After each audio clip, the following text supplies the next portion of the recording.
자, 840조. 자, 1장 5절 예산의 종류입니다. 예산을 분류한 방식이 여러 가지가 있는데요. 세입, 세출, 성질에 따라서 분류한 것이 일반 회계, 특별 회계, 성립식에 따라 분류할 때 수정 예산, 존예, 추가 경정 예산 이런 식의 분류를 해요. 근데 일단 이제 여기서 가장 기초가 되는 게요. 일반 회계, 특별 회계라는 개념부터 어떻게 하는데, 자, 국가 이제 예산이란 것은요. 일반 회계 예산하고 특별 회계가 있어요. 이거 외에 기금이라고 있어요. 그러니까 크게 보면은 국가의 재정은 예산과 기금 이렇게 나눠져요. 예산과 기금 이렇게 나눠지고 다시 예산은 일반 회계, 특별 회계 이렇게 다시 나눠져요. 이게 뭐냐 국가의 예산을 얘기합니다. 국가의 재정입니다. 이때 이제 일반 회계란 말 써요. 회계란 말을 이제 어렵게 생각하지 마시고요. 회계라는 말을 없애버리세요, 그냥. 그럼 이렇게 쓰면 돼요. 일반적 예산과 특별한 예산이 있다. 이렇게 보시면 돼요. 그러니까 일반적 예산. 가장 많이 대표적인 게 일반 예산이에요. 이게 대표적이고요. 일반 회계로 분류하기는 좀 부적절한 성격을 띠고 있어요. 따로 분류할 필요가 있어요. 이런 것은 이제 특별 회계로 불러요. 우리가 이제 은행에서 계좌를 가지고 있을 때 흔히 주거래 계좌라고 불러요. 주거래. 내가 많이 쓰는 것이 있어요. 내가 많이 쓰는 것이 주거래 계좌예요. 하지만은 여기 말고 별도로 내가 이제 통장을 관리할 필요가 있어요. 이렇게 또 별도로 둘 때 이걸 뭐죠? 특별 회계라고 보시면 돼요. 그래서 주거래와 그다음에 별도의 계정이다 이렇게 보시면 돼요. 예컨대 있죠. 국가의 재정이란 거는 국민의 조세를 가지고 이루어지는 일반적 활동이거든요. 하지만 불법 주차를 하거나 도로를 무단 횡단해갖고 과태료를 발급받았어요. 그럼 과태료 발급받은 파트는 일반적 계정하고 별도로 관리할 필요가 있거든요. 그럼 그건 뭐죠? 특별회계 집어넣는 거 이게. 방금 같은 게 교통특별회계라 불러요. 이걸 여러분 경험해 보고 싶다면은 저 길에 사거리에 내려가고 도로 무단 횡단 한 3번 한번 해보세요. 그럼 이제 어느 순간 경찰이 와갖고 종이 하나 줄 거예요. 서명하라고. 그래서 서명만 딱 해주면 간단하게 특별을 금방 이해할 수 있어요. 그게 특별회계예요. 그래서 별도로 관리할 필요가 있다 이거죠. 자, 일반 회계는요. 뭘 써가지고 어디에 쓰냐라고 물으면요. 국민의 조세 수입을 가지고 통상 일반적 활동에 일반적 지출에 사용될 때 이것을 일반 회계라고 분류할 수 있어요. 하지만 이거 말고 별도로 관리할 필요가 있는 것이 있어요. 이것이 자, 3가지가 있어요. 특별회계 안에는 특정한 사업을 운영하거나 특정한 자금을 보유 운영하거나 3가지가 있어요. 특정한 사업을 두 번째는요. 특정한 자금을 보유 운영하거나 그리고 또 하나는요. 특정한 세입을 특정한 세출에 충당함으로써 구분할 필요가 있을 때 이렇게 3가지가 특별회계 내용이 속합니다. 자, 특별회계라고 하면요. 자, 특정한 사업, 특정한 자금, 그리고 특정 세입을 세출에 충당함으로써 구분할 필요가 있을 때 이렇게 3가지를 특별회계에 속해요. 이 중에서 첫 번째 특정 사업에 해당되는 것이 있어요. 이 특정 사업에 해당되는 것을 기업 특별회계라고 부릅니다. 기업 특별회계. 자, 이걸 기업 특별회계로 부르고요. 기업 특별회계는 5개가 있어요. 5개. 우리나라에서는 특별회계가 요 3가지 다 합쳐갖고 17개의 별도의 통장이 있습니다. 그러니까 위쪽이 뭐죠? 주거래 통장이고요. 주거래 통장 말고 별도로 관리하는 통장이 17개가 있어요. 그 중에 하나가 뭐였다? 기업 특별회계로 불러요. 기업 특별회계는 정부 기업에 해당되는 것과 책임운영기관 특별회계라고 해서요. 정부기업 4개와 책임운영기관 특별회계 합쳐서 5개의 특별회계가 있어요. 자, 다시 이거 어떤 얘기가 하면은요. 우리 정부기업에 4가지가 있다고 했죠. 우편사업, 우체국 예금, 조달, 양국관리 있다고 했죠. 그럼 우체국에서 관리하는 것은 국가의 일반적 활동하고 관련이 없죠. 그리고 국민의 조세도 아니죠. 우체국은 자체 수입을 통해서 운영하죠. 그럼 우체국은 일반적인 은행과 똑같은 거 이게. 일반적 금융기관이나 별 차이가 없단 말이에요. 우체국은. 그러니까 단지 정부에서 운영하는 금융기관일 뿐입니다. 정부에서 운영하는 금융기관이 우체국은요. 일반적인 계정과 다르기 때문에 별도로 관리할 필요가 있다는 얘기예요. 그래서 이건 어때요? 별도로 떼놓자, 떼놓자. 이게 우편사업이에요. 이런 것을 정부기업 특별회계에 속합니다. 그래서 여기 네 가지가 있고요. 그 다음 책임 운영기한이라고 앞에 공부한 적이 있어요. 이걸 별도로 관리한 것입니다. 자, 지금 얘기한 게 이제 특별회계고요. 그 다음에 기금은 이거하고 별개입니다. 기금은. 기금이라는 것은요. 예산이 아닙니다. 기금은 예산이 아닙니다. 그래서 기금이라는 것은요. 자, 이것은 예산 외로 운영되며 이 말은 예산이 아니다. 아니다. 그 다음 기금이라는 것은요. 자, 개념을 정의할 때요. 특정한 목적을 위하여 자, 법률로서 설치하는 자금을 기금이라고 불러요. 자, 기금이란 기금하고 특별회계하고 개념이 비슷하기 때문에 잘 구분해야 돼요. 기금이란 특정한 목적을 위하여 법률로 설치하는 자금 이렇게 정의합시다. 자, 이걸 이제 기금이라고 불러요. 펀드라고 부릅니다. 영어로 펀드. 자, 이렇게 이제 예산과 별도로 우리는 기금이란 것을 조성해서 운영하고 있어요. 근데 이 기금이란 거는 현재에만 있는 게 아니라 이거는 500년 전에도 존재했던 거예요. 500년 전에도 있었고 그 이전에도 있었어요. 어떤 사업을 위해서 기금을 조성하는 거예요. 그럼 이 대표적인 국제적 기금 중에 하나가 노벨상입니다. 노벨이 번 돈을 가지고 어때요? 노벨 기금으로 만들어서 여기서 상을 주고 있잖아요. 우리나라에서도 이게 과거에도 있었다고 했었죠. 그럼 예를 들어서 조선시대나 고려시대 보면요. 각종 행사를 위해서 또는 사회적 약자의 지원과 관련돼서 했던 것이 있어요. 예컨대 제위보라든가 학보라든가 또 저 고려시대 보면요. 팔관의 행사를 위해서 만든 것이 있어요. 팔관보가 있어요. 이런 거. 이런 건 어때요? 특정한 사업을 위해서 이렇게 뭐냐면 조성한 자금을 얘기하거든요. 그럼 이 자금을 가지고 이걸 가지고 매년 어때요? 돌리면은 여기서 수익이 나오거든요. 이 돈을 돌려갖고 수익이 나와요. 그 수익 가지고 활동한 것입니다. 자, 현재 우리도 연금이 여기에 들어가죠. 국민연금이 있어요. 국민연금은 현재 400조가 넘는 적립금액이 있어요. 400조가 아니면 지금 한 500조 가까이 될 거예요. 왜냐면 내가 1년마다 이제 체크해봐도 한 해 뭐 한 50조씩 늘어나니까요. 지금 얼마인지 아무도 몰라요. 왜냐면 이 순간에도 있잖아요. 몇 억이 지금 들어가고 있거든요. 그래서 뭐 예컨대 이게 이제 편하게 그냥 400조로 할게요. 국민연금 400조가 있어요. 400조라는 돈을 은행에 맡기고 있지는 않겠죠. 이 돈은 어딘가 돌리겠죠. 이 돈을 가지고 주식에 일부 돌리고 채권에도 일부 하고 부동산도 하고 그 다음에 여기서 뭐 복지사업도 하고 별거 다 하고 있어요. 이거 가지고 이렇게 돈을 이제 자금을 가지고 회전하면서 이 과정에서 수익을 발생한 그 수익 가지고 운영한 것이 뭐죠? 기금입니다. 다음에 이 수익이란 게 제대로 나오지 않은 상태에서 관리가 안 되면 어때요? 마이너스가 날 수밖에 없어요. 잘못 돌리면은. 그 마이너스를 충당하기 위해서 옛날에 뭘 했다? 이게 조선이나 고려시대 끝에 나오는 것이 뭐죠? 예, 삼정의 문란이라고 불러요. 삼정의 문란 중에 제일 심한 게 환곡이라고 불러요. 환곡. 환곡이 바로 이거잖아요. 춘대 추납한 건데 당초 취지하고 관계없이 어때요? 고리대금은 변질하잖아요. 그래서 기금이라는 부분을 잘못 운영하면 무슨 문제가 생긴다? 국가의 파탄이 이르는 상태가 돼요. 그래서 기금을 임의적으로 운영하지 못하고 국회의 통제를 받게 돼 있어요. 이게 그 다음에 기금 운영 법정주의라고 부릅니다. 그래서 현재 우리는 한 70개 가까이 기금이 있어요. 70개가 조금 안 되는 정도의 기금이 현재 운영되는데 국가 예산보다 훨씬 많은 금액이 이 안에 적립되어 있습니다. 자, 틀은 이렇게 잡고요. 교재에서 한번 이제 읽어볼까요? 자, 일반 회계부터 보죠. 일반 회계란 말은요, 방금 본 것처럼 조세 수입을 주 세입으로 하여 충당한 것을 얘기합니다. 자, 특징을 보면 조세 수입이 대표적이죠. 그리고 국회에서 심의 의결합니다. 그 다음 특별회계입니다. 특별회계는요, 자, 특별회계는 개념 끝에 보면요, 기억 끝에 보면 별표에 규정된 법률에 의하지 아니하고는 설치할 수 없다 해서 법률주의입니다. 기금, 특별회계나 일반회계 전부 다 법률에 의해서만 설치될 뿐이에요. 그 다음에 니은에 보면요, 수입은 자체 수입 또는 전입금이라고 되어 있죠. 자체 수입이 아니라 전입금이라고 되어 있고요.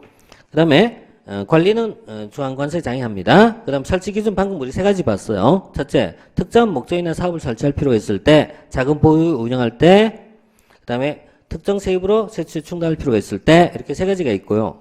그 다음에 특성에 보면은 니은의 조세 수입이 아니라 다양한 수입이 재원으로 사용된다라고 해서 다양한 방식이 있어요. 그 다음에 쭉 넘어갑시다.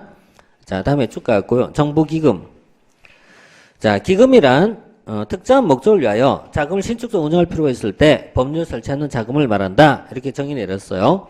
그 다음에 기금에 대해서는 국회 통제가 약하였으나 최근 이제 국회 통제가 강화되고 있다.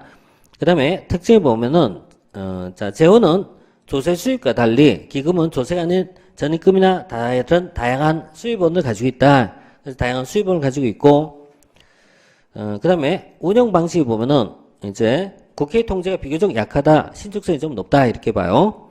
그 다음에 기금 유형은요 분류한 방식인데 이 중에서 5번째 현행법상 분류가 있어요. 기금의 유형. 현행법에 의하면 금융성 기금과 비금융성 기금으로 분류하고 있어요. 근데 이 중에 이제 일반적으로 우리가 기금을 얘기할 때는요, 대부분의 기금은 비금융성 기금을 우리가 말하는 통상 기금이에요. 그러니까 금융성이 아니라 비금융성 기금이 일반적 기금입니다.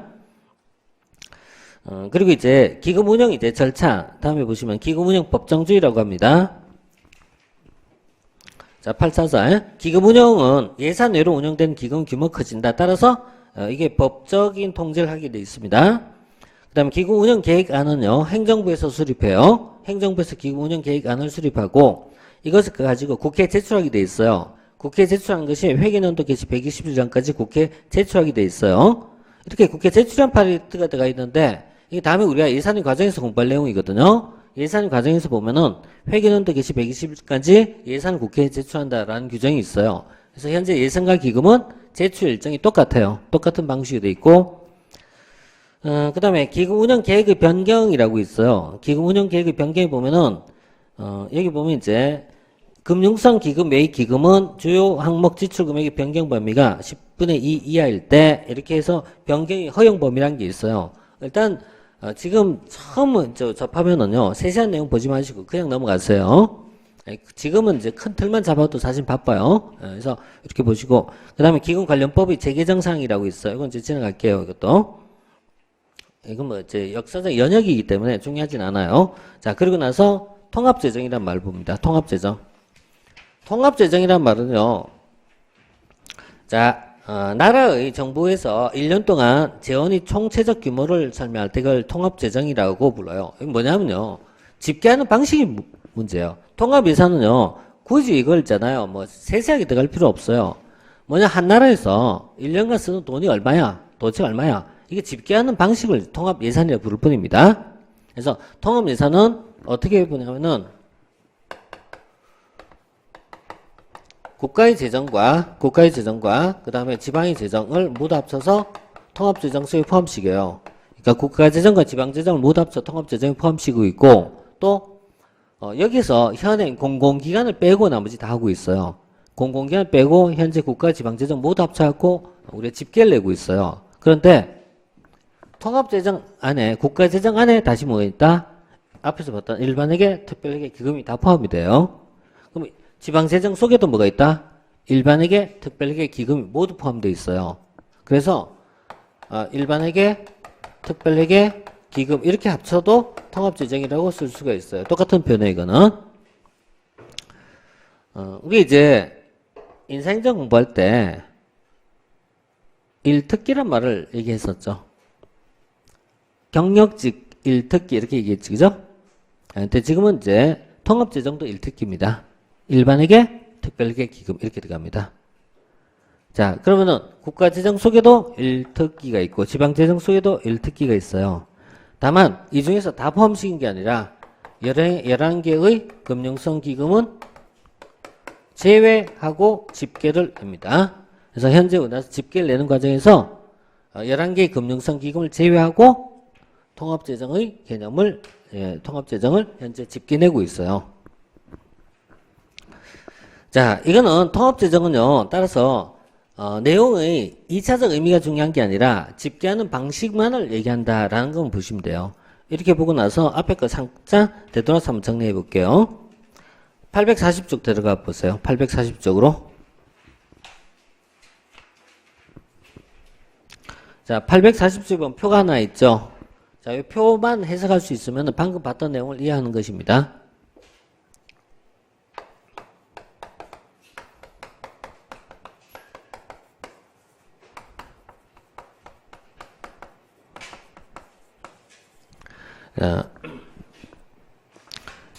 국가의 한 나라 전체의 재정, 공공 부분의 재정을 다 파악하면은 이 안에는 국가의 재정도 있고 지방의 재정도 있고 더 넓게 뭐예요? 공공기관 재정까지 포함이 됩니다. 이때 국가의 재정은요, 일반 회계도 있고 특별 회계도 있고 기금도 있어요. 물론 지방 재정도 다시 이 안에 뭐죠? 일반 회계, 특별 회계, 기금은 다시 나눠집니다. 그런데 우리가 통상 예산이란 말은 어디까지 말하냐? 국가 예산이란 국가 예산이란 어디까지 얘기하냐 하면요, 일반 회계, 특별 회계까지 예산에 부르고요. 기금은 예산이 아니라고 했습니다. 기금은 아까 뭐라고요? 예산 외로 운영되며 이렇게 됐어요. 그러니까 예산을 얘기할 때는 국가 예산에서는요, 일단 일반 회계, 특별 회계까지입니다. 그 다음에 두 번째, 국회의 의결을 거치는 것 이렇게 부를 때요, 국회의 의결 또는 통제를 의결 때는요, 일반 회계, 특별회계, 기금까지 국회 의결 대상입니다. 물론 밑으로 내릴수록 약해요. 위로 갈수록 좀 더 강해요, 이게. 예, 그 다음에 지방재정은요, 지방예산은요, 국회 의결을 거치지 않습니다. 그럼 지방예산 누가 의결하죠? 지방의회에서 의결한 겁니다. 지방예산 누가? 지방의회에서 의결한 겁니다. 서울시 예산 누가 의결한다? 서울시의회에서 의결하는 것입니다. 그럼 다시 공공기관 재정은요, 누가 의결할까요? 이것도 국회 의결이 아닙니다. 누가 의결할까요? 공공기관은 자체는 이사회를 구성하고 있어요. 그러니까 공공기관 이사회에서 의결한단 말이에요, 이게. 따라서 이건 국회 의결 대상이 아니란 말이에요. 그러니까 국회 의결은 어디까지 한다?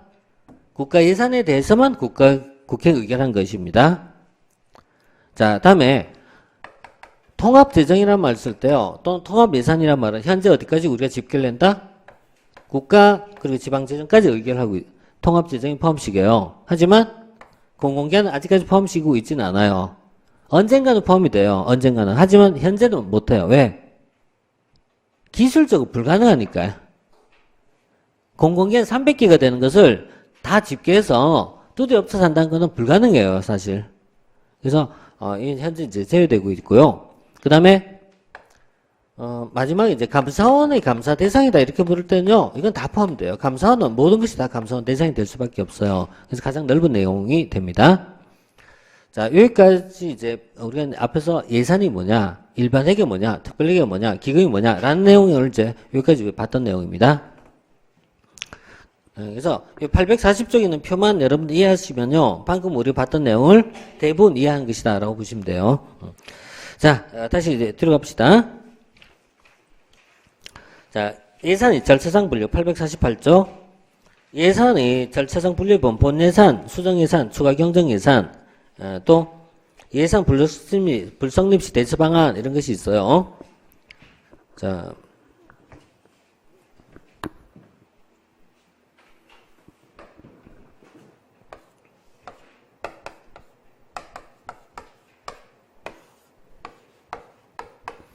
자, 2017 회계연도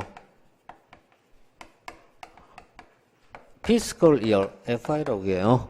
2017 회계연도에 집행되어야 할 예산은 언제 편성하고 의결한다? 그 전에. 그러니까 2017년도에 집행될 예산은 2016년도에 편성하고 그 다음에 심의 의결 거쳐야 돼요.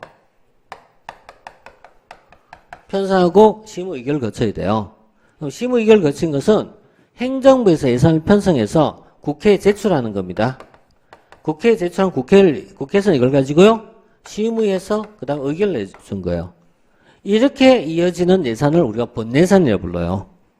본예산은 처음에 이런 예정된 일정에 따라서 이루어진 것을 본예산이라고 불러요. 그런데 이때 의결이란 말은요, 국회가 예산을 의결한다라는 말은 다른 말로 예산이 성립되었다라고 해요.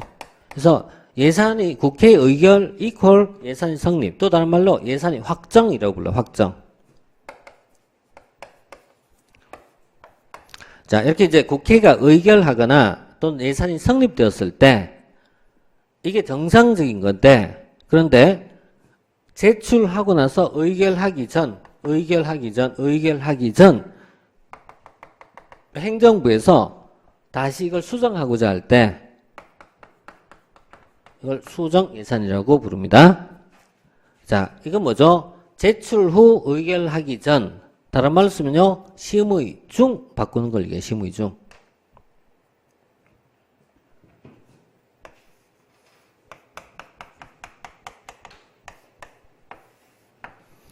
자, 그래서 국회에서 예산 심의하는 도중에 행정부에서 다시 예산을 수정해서 제출하게 되어갖고 이걸 고칠 때 그걸 수정 예산이라고 불러요.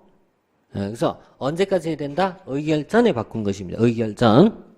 다른 말로 심의 중 이렇게 보시면 돼요. 그 다음에 의결한 후, 성립한 후 새로운 사유가 발생했어요. 성립한 후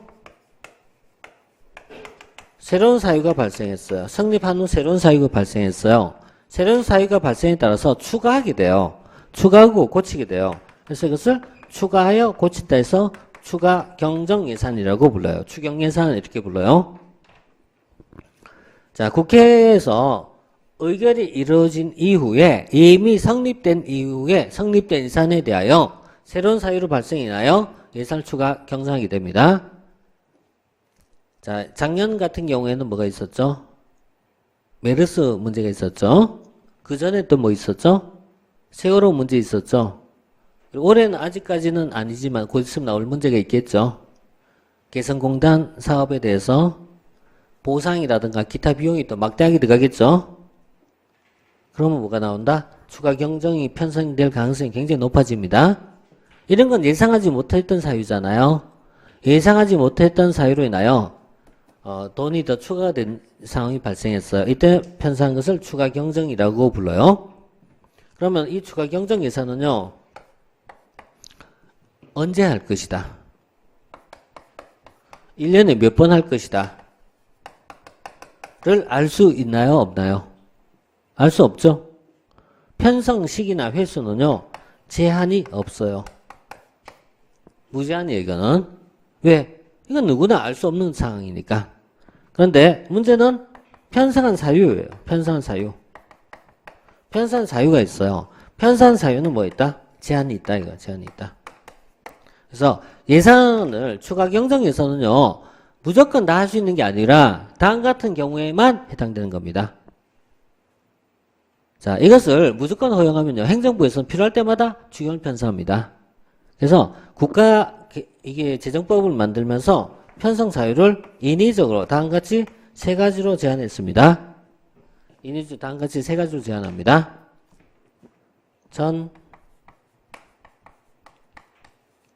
경, 법령이에요. 전, 경, 법령. 세 가지예요. 전경. 의경 말고 전경이에요. 전경법이에요. 네. 자, 전쟁이나 대규모 자연재해가 발생했을 때, 두 번째, 경기 침체나 남북관계 변화라든가 대량 실업의 우려가 발생했을 때, 그리고 세 번째, 법령에 의한 경우. 이렇게 세 가지 케이스는요, 추가 경정을 편성할 수 있는 사유가 되는 겁니다. 지난번 세월호 같은 문제는요, 굉장히 복잡했어요. 왜냐하면 이게 자연재해로 볼 것이냐, 인재, 흔히 말하는 사회적 재해나 볼 것이냐, 자연재해는 아니잖아요. 그죠? 자연재해는 예를 들어 이런 거예요. 산불이 나거나 홍수가 지거나 이런 게 자연재해예요. 자연재해가 아니고 이런 건 인재라고 보통 표현하는. 인재란 말은 원래 없어요. 그냥 사회적 재해라고 불러요. 사회적 재해. 그래서 이런 부분이거든요. 자, 그래서 이 편성 사유가 방금 우리 봤던 겁니다. 아마 이번에 개성공단 같은 경우라면은 남북관계 변화에 속할 수 있겠죠. 그죠? 이런 것이 있겠죠. 자, 그 다음에, 그 다음에 예산 불성립 시 대처 방안을 볼게요. 예산 불성립 시 대처란 말은요, 예산은 원래 이제, 회계연도 개시 전에 의결이 돼야 됩니다. 예산은 데드라인이 언제였다? 이거요. 2017 회계연도 예산은 무조건 2017년 되기 전에 의결돼야 돼요. 1월 1일 이전을 얘기해요. 더 정확하게 12월 30일 자정을 얘기합니다. 12월 30일 밤 12시겠죠. 이 이전에 먼저 의결돼야 됩니다. 물론 넘은 경우도 없지 않아 있긴 있어요. 하지만 정상적으로 이때 이전에 의결돼야 돼요. 그래서 이 이전에 예산이 성립됐어요. 의결이 됐어요. 그러면은 의결이 됐으면요. 이러면 어때요? 정상적으로 집행이 되는 거예요. 정상적 집행이 가능한데 문제는 예산이 불성립했어요. 이 말은 불성립했단 말은 국회가 의결이 이루어지지 못했을 때 얘기예요. 그럼 국회에서 의결이 되지 못했어요. 그러면 당연히 어때요? 집행이 될 수가 없어요. 정상적으로 집행이 될 수가 없어요. 다시 바꿔서 국가가 마비된 상태예요. 국정이 마비가 상태예요. 국정이 마비가 이런 상태가 됐어요. 이럴 때 어떻게 해야 될까? 이거 어떻게 해야 될까? 그래서 두는 제도가 비상적 예산제도입니다. 비상시 예산제도예요.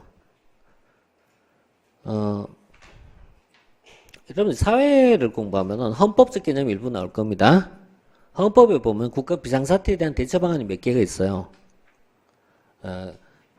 여기 보면 계엄 선포란 것도 있고요. 그 다음 긴급 재정경제처분 및 명령권이라는 것도 있어요. 이런 거 특별한 케이스예요. 그죠? 정말 특별한 케이스예요. 자, 이거 역시 어떻게 해요? 헌법에 집어넣은 특별한 케이스예요. 다른 나라에 이런 형태가 거의 없어요. 우리나라는 이제 이런 것이 많이 있어요. 우리나라 왜 이런 게 많이 있을까요? 그만큼 과거에 국가가 어때요? 파행적으로 운영됐기 때문에 나온 거 이게. 헌법에 이런 자세한 내용을 넣는 나라는 많지가 않아요. 우리나라는 이게 왜 넣었다? 계엄 선포 요건을 헌법 규정해놔야지 어때요? 쿠데타를 방지할 수 있단 말이에요. 그래서 역설적으로 얘기하면은 제도가 상세할수록 사회는 그만큼 불안정했기 때문에 나옵니다. 법학이 독일에서 발달했던 이유는 독일이 발달하지 못했기 때문에 나오는 현상이고요. 자, 그럼 뭐 역설적 개념인데, 자, 일단 이 예산 불성립 시 대처 방안으로서 현재 우리는 뭘 두고 있다? 준예산 제도를 두고 있어요. 그럼 준예산 뭔데? 자, 개념 끊어서 보세요. 준예산이란 자, 새로운 회계연도 개시 전까지 단락단락 끊어서 보세요. 새로운 회계연도 개시 전까지 그 다음에 의결되지 못하였을 때 언제까지? 새로운 예산이 성립될 때까지 어떻게 한다고요? 전년도에 준하여 집행하는 예산. 이렇게 해서 한 5개 정도로 내용을 끊어서 보세요. 이거는 헌법에 있는 사항입니다. 헌법조사 사항이니까 이건 뭐 더하고 빼고 할 거 없이 그냥 그대로 가져가야 돼요. 자, 이렇게 이제 준예산에서 이제 현재 사용하고 이제 이렇게 이제 용도 개념을 규정하고 있고요. 그 다음에 실제 사용할 수 있는 경비 3가지가 있어요. 자, 첫 번째. 헌법이나 법률상 기관의 유지 운영비. 두 번째. 법률상 지출 의무가 있는 경비. 세 번째. 계속비. 3가지입니다. 자, 이거 역시 어때요? 헌법적 사항이니까 빼지 말고 가져가세요. 빼지 말고 가져가세요. 자, 헌법이나 법률상 기관의 유지 운영비. 두 번째. 법률상 지출 의무가 있는 경비란 말은요. 가장 대표적으로 공무원 봉급 같은 것이 여기에 들어갑니다. 이런 것은 이제 법적 지출 경비를 얘기해요. 그러니까 이런 경우에만 어떻게 한다? 작년에 나간 만큼 나갈 수 있다는 얘기예요. 그러면은 우리나라에서 쓰고 있는 예산은 준예산이지만 다른 나라에서는 어떤 거 쓰고 있을까? 참고적으로 다음 페이지 보시면은 자, 잠정예산이라는 것도 있고요. 또 답습 예산이라는 것도 있고요. 또 가예산이라는 것도 있어요. 이 중에서 1960년대 이전에 우리나라에선 가예산이라는 제도를 썼어요. 그럼 1960년대 이전에 가예산이라는 것은 한 달짜리예요. 한 달. 여야 간에 합의가 되지 못했어요. 이때 어떻게 하자? 한 달씩 기간 연장해가면서 예산을 만든 것이 가예산이라고 불러요. 그러니까 가예산은 뭐였다? 1개월 분량의 예산입니다. 긴급한 예산이라고 보시면 되거든. 임시 예산이죠. 그 다음에 가예산이 있었고요. 그 다음에 잠정은 우리나라가 아니고요. 다른 나라에서 나오고 있는데요. 미국 같은 경우나 영국에서 많이 쓰는 방법 중에 하나예요. 이때는 가예산하고 차이점은요. 한 달이 아니라 수개월 이렇게 들어가요. 잠정적이게 정해져 있지 않아요. 이때는 자기들이 어때요? 의회에서 의결을 통해서 결정한 것입니다. 근데 의외로 미국이나 영국은요, 이거 많이 쓰고 있어요. 잠정예산을. 이제 한 2년 전, 3년 전에도요, 잠정예산 미국에서 잠정예산도 안 썼어요. 안 써갖고, 연방정부 폐쇄까지 갔었어요. 참, 이게 이해하기 어렵지만, 미국은요, 10월 1일부터 새로운 회계연도인데, 연방정부 폐쇄 들어갔고요. 국립공원 같은 경우에 문 닫고 이랬어요, 이게. 왜냐하면 예산이 집행이 되지 않으니까요. 예산이 집행되지 않으면 방금 얘기한 것처럼 어때요? 국가가 마비되는 사태입니다. 그래서 군이라든가 몇 개의 특수한 파트, 항공이라든가 이런 걸 제외하고는요, 올스톱 되는 이런 사태가 발생했어요, 이게. 자, 이걸 잠정이라 부르고요. 그 다음에, 잠정이나 가해산 같은 개념은요, 이 공무원 되면 이게 필요해요? 안 필요해요? 이런 게. 알 필요가 있나요? 이런 거 왜 하겠습니까? 자, 지금 지난번에 누리 예산이 있었어요. 누리과정. 누리과정이 뭔지 아시죠? 보육사업. 보육사업 예산을 편성 안 했어요. 보육을 안 하니까 어린이집에 돈이 안 나가는 거예요. 유치원 수도비예요. 어린이집 수도비예요. 그럼 어떻게 되죠? 교육부에서 그래서 뭐 얘기했냐면요. 준예산 편성해서 쓰라고 얘기한 거예요, 이게. 그럼 준예산 편성해서 쓰라는 얘기는 무슨 얘기예요? 작년도 나간 만큼 보육사업에 편성해 쓰라 이런 얘기예요. 안 했으니까 당장이 급한데 이거 써라 이렇게 얘기한 거 이게. 그러면 준예산을 써라는 얘기가 나오면 이게 무슨 뜻인지 알아야 되지 않습니까? 이게 국가예산에서는 준예산을 쓰는 경우가 드물어요. 아니 드문 게 아니고 우리나라에서 준예산 한 번도 안 썼어요. 지방예산은 자주 써요 이게 준예산은. 여러분 중에 대부분은 지방공무원 갈 거 아닙니까? 지방공무원 들어가면 준예산이 뭔지도 모르고 준예산 얘기가 나오면은 그게 뭐야 이렇게 말이 안 되잖아 이게. 다만 지방에서는 용어가 바뀌어요. 국가에서는 헌법과 법률에 의해서 이렇게 나와 있죠. 지방은 어때요? 법령과 조례에 정한 바에 따라서 이렇게 들어간 거예요. 그러니까 법률과 조례상 설치된 기간 유지운영비 이렇게 들어간단 말이에요 이게. 그러니까 이런 내용들은 실질적으로 활용빈도가 굉장히 높아져요 이게. 그래서 이런 부분이 이제 사실상 나올 수 있거든요. 그럼 그때 이게 뭔데 새로운 예산처럼 뭐 새로운 것처럼 눈동그리 볼 내용이 아니고 뭐 당연히 이제 이런 부분에서 이렇게 하는구나라는 이제 흐름을 알아야 되잖아요. 그래서 재명정이 어려운 것은 어려워서 어려운 게 아니라 접하지 않고 생각하지 않았기 때문이에요. 그래서 지금부터 자꾸 생각하시면서 보시면 돼요, 이것도. 자, 그 다음에 성인재산이라고 있습니다. 성인재산은 이제 남녀평등 예산이다 이렇게 부르기도 하는데요. 여기는 전제 조건이 있어요. 전제 조건이 뭐냐면 이렇게 돼 있죠. 예산이 남성과 여성에 미친 영향이 다르다. 그럼 예산이 남성과 여성에 미친 영향이 다르다라는 얘기는 남녀 간에 평등하다, 불평등하다?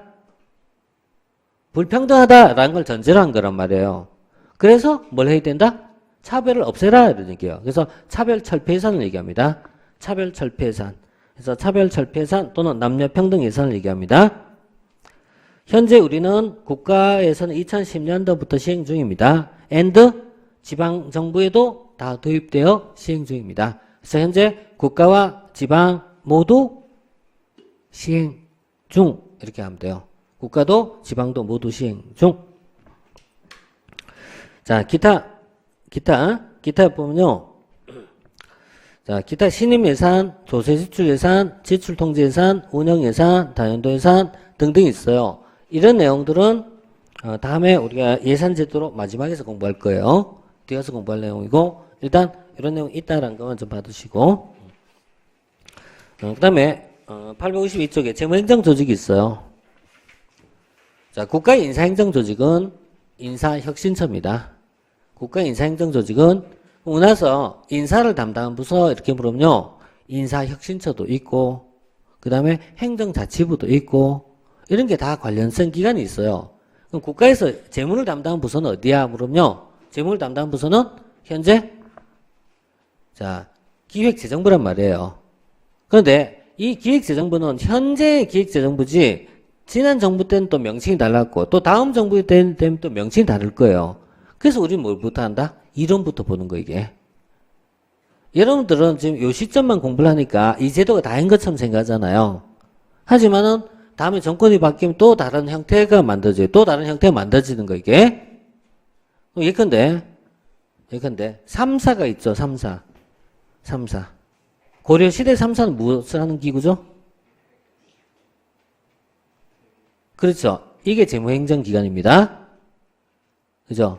고려시대 회계를 담당한 것은 3사가 있었단 말이에요. 그럼 조선시대 회계를 담당하거나 재무를 담당한 부서는 어디죠? 호조직이죠. 호조지만 뒤에 가니까 이게 어때요? 여러 부서에서 막 쪼개지는 거예요. 막 쪼개지는 거야. 그러다 보니까 이건 어때요? 가보개혁 때 어떻게 하죠? 모든 재정은 호조로 단일화하자 이렇게 나온 거잖아요. 그죠? 이런 역사 공부하면 이런 내용 나오지 않나요? 1차 가보개혁에서 했던 개혁, 2차 이런 거 나오잖아요. 근본이 은본이 뭐 이런 말 나오면서 호조의 단일화 이런 말 나오잖아요. 지금 이 재무행정기구를 얘기한 거 이게. 그럼 우리 역사에서 재무행정기구를 아는데 현재 재무행정기구를 모르면 말이 되나요? 그죠? 우리 100년 전의 것도 알고 1000년 전의 것도 보고 공부하면서 이게 어떤 시대는 창부로 부르고 이게 부서마다 명칭이 다 다른 거예요 이게. 자, 그래서 시대별로 다르니까 우리는 뭐죠? 이론적인 내용을 먼저 얘기하고 이걸 바탕으로 뭐가 나온다? 이론을 이제 현재 조직으로 바꿔서 설명한 거죠. 자, 재무행정 조직은요. 자, 크게 세 가지가 있어요. 재무행정 조직은 예산이 있어요. 예산을 총괄하는 부서가 있고요. 두 번째가 국고수지 총괄이 있어요. 국고수지 총괄이라고 있어요. 그리고 세 번째가 중앙은행이 있어요. 이 세 가지는 자, 하나의 기관이 담당하는 적도 있어요. 아주 옛날에는. 그지만 현재 오면 대개는 2개 또는 3개 기관이 담당을 해요. 그럼 이때 예산이란 말은 무슨 뜻이고 국고수지는 무슨 뜻이냐? 그 다음에 담당 부서가 어떻게 또 다르냐 이렇게 봤을 때요. 좀 더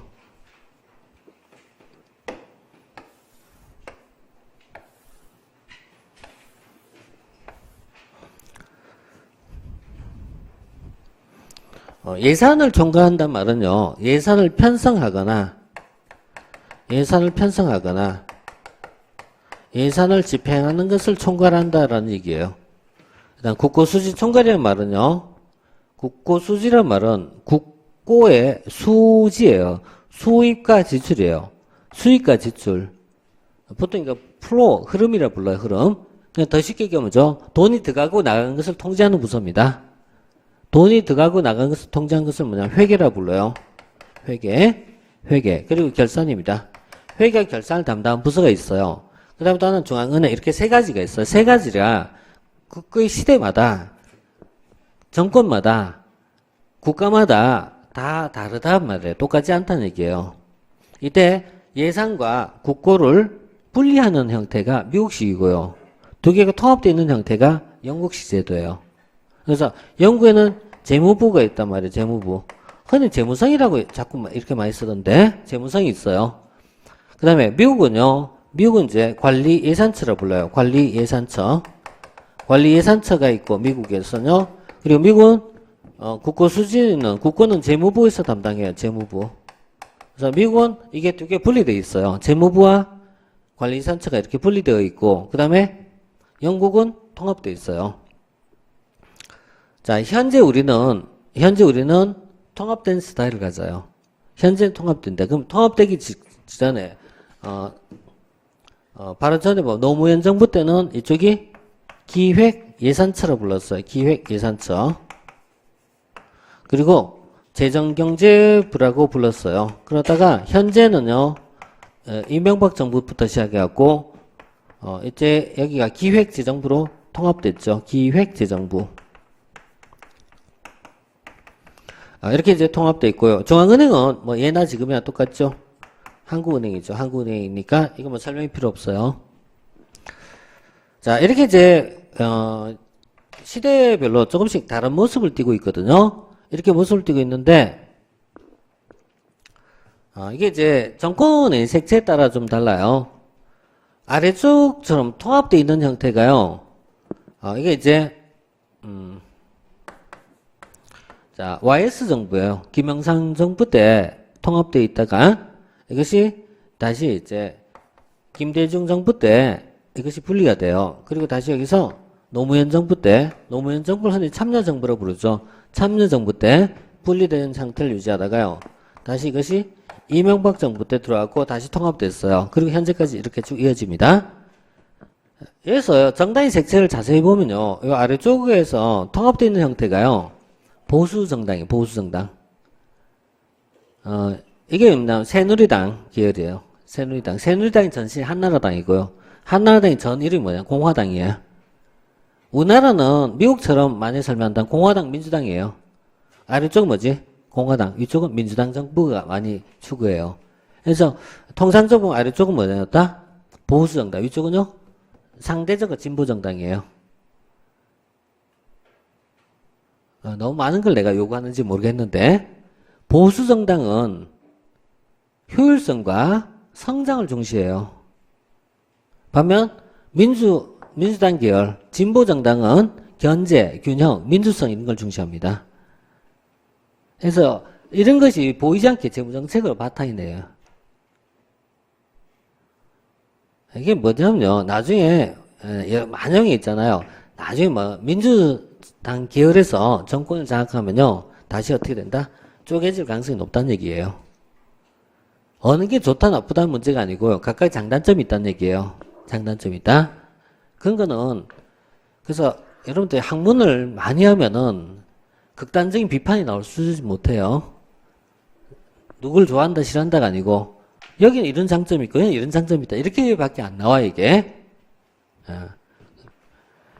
그런데 이제 네, 자 그래서 뭐 재무행정 조정은 이런 시스템이 있다라는 정도만 봐두세요. 이렇게 시스템이 있다. 자, 그 다음에 2장 예산의 과정론. 예산의 과정론은 예산의 전체적 흐름을 좀 짚어가는 게 중요한데, 예산은 통상 3년 4개의 과정으로 이루어집니다. 편성에서부터 시작해갖고요, 심의, 집행, 그 다음에 결산 이렇게 4개의 과정이 있습니다.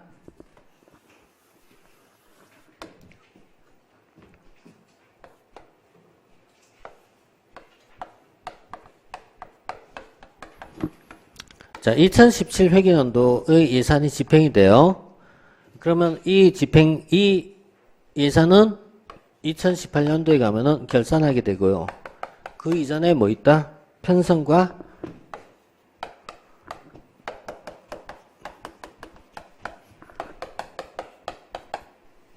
심의를 거치게 됩니다. 이때 이제 심의, 편성, 집행 이 과정에서 편성권은, 예산의 편성권은 누구만 가지고 있다? 행정부만 가지고 있어요. 다시 예산 심의권은 누가? 입법부, 국회만 가지고 있어요.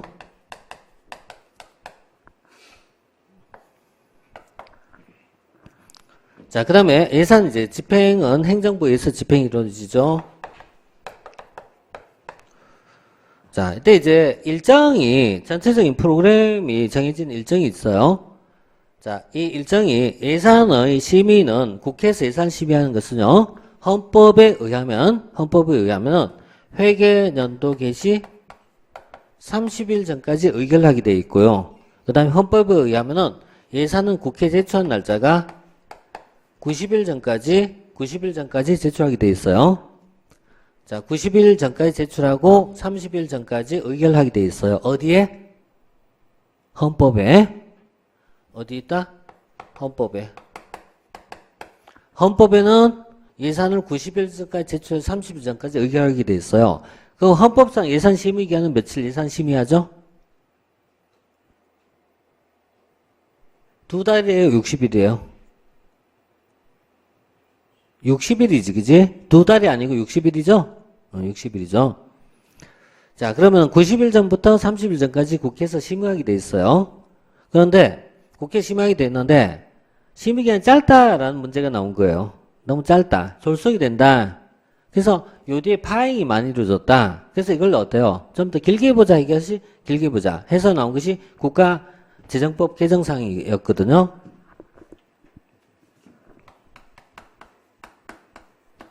(120일) 전까지 제출하여 30일 전까지 의결하자 이겁니다. 이것이 현재 국가재정법에 의해서 변경된 사항이죠. 그러면은 자, 요 밑에 좀 더 많이 그릴 거예요. 이거는 많이 그릴 거니까 예산의 심의기한 현행은요. 현재는 며칠이라고 돼 있죠? 60일이 아니고 90일이죠. 90일이잖아요. 그죠? 90일 심의하잖아요. 헌법은 변경이 없습니다. 왜냐면 최근에 헌법 개정한 게 없으니까. 헌법은 똑같습니다. 헌법상은 바뀐 게 없고 재정법상 변경이에요. 자, 그럼 이것이 바뀜에 따라서 이 앞에 일정이 다 바뀌는 거예요. 이 앞에 일정이. 그래서 그 일정이 1월 31일까지, 두 번째 3월 30일까지, 세 번째 5월 30일까지, 네 번째 이런 예산 편성 과정이 있어요. 이 편성 과정이 이제 나오는데 각 중앙관서별로 현재 기획재정부를 상대로 제일 먼저 각 중앙관서별로 기재부를 상대로 제일 먼저 요구합니다. 예산을 요구하는 것이 아니고요. 중기 사업계획서를 제출해요. 사업계획서. 자, 그래서 첫 번째 단계가요. 사업계획서 제출이에요. 자, 중기 사업계획서 제출. 자, 중기 사업계획서를요. 1월 30일까지 제출하게 돼 있어요. 그럼 이 사업계획서를 바탕으로 기획재정부는 국가재정운영계획을 만들어요. 그리고 이것에 따라서 예산 편성 지침서를 하더래요. 예산 편성 지침서 하달. 자, 교재에 있는 내용 더 요약한 겁니다. 이거는 책보다 더 요약한 겁니다. 예산 편성 지침서 하달이 되면은 이것을 바탕으로 각 부서에서 예산을 요구합니다. 그래서 세 번째 예산 요구서.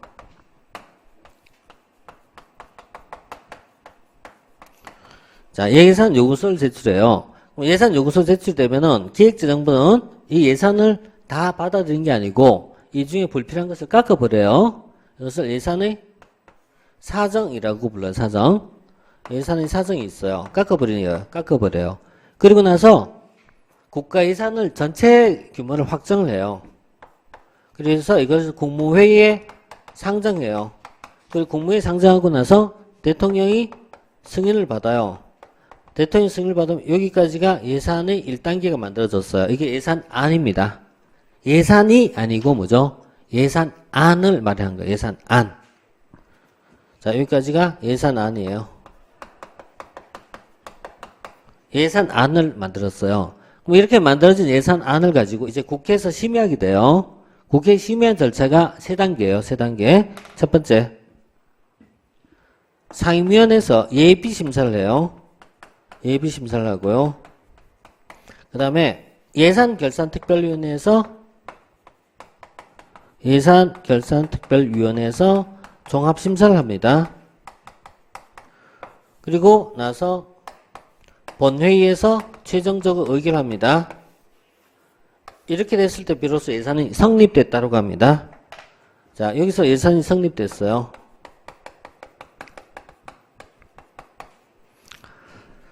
자, 상임위원회 예비심사, 예결특위 종합심사, 본회의 의결.